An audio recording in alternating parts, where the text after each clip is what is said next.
Recipe. तर इथे पालक स्वच्छ धुवून घेतलेला आहे आणि इथे पनीर घेतलेलं आहे। सर्वात पहिला आपण पालकला आहे ना बॉईल करून घेऊया आणि पनीरला थोडं फ्राय करूया।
आता इथे तेल टाकलेलं आहे आणि इथे आम्ही आता बटर टाकलेला आहे थोडासा।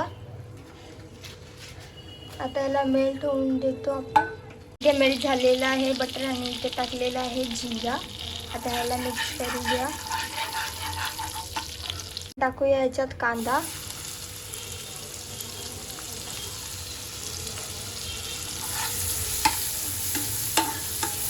त्याला मिक्स करू आपण नीट। हा गोल्डन ब्राऊन झालेला आहे कांदा आणि आता आपण टाकूया ह्याच्यात ही अद्रक लसूण आणि मिरचीची पेस्ट। थोडं असं चिरून घेतले आणि आता आपण याला करूया मिक्स झालेला आहे आणि आता आपण टाकूया थोडंसं टोमॅटो। ह्याला मिक्स करूया आपण।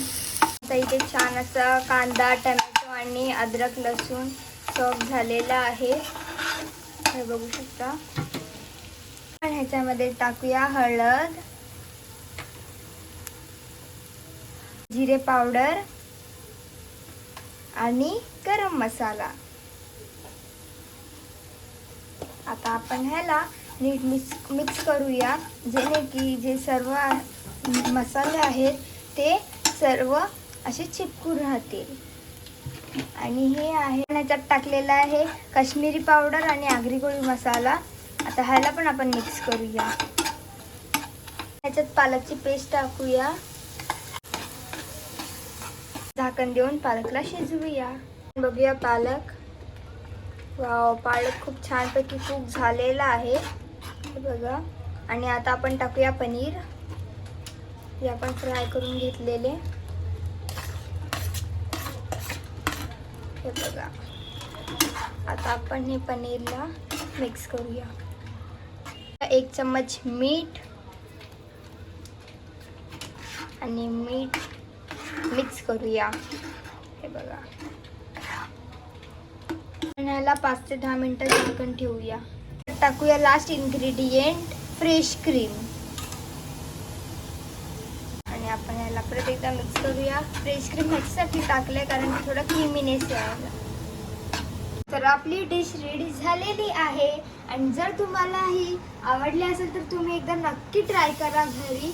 तुम्हाला कशी झाली ती मला नक्की कमेंटमध्ये सांगा कशी झालेली म्हणून। आणि तुम्ही सबस्क्राईब करा, लाईक करा आणि बेल आयकॉनला क्लिक पण करा आणि शेअर पण करा। हां, बाय बाय, भेटते नेक्स्ट सेशनमध्ये।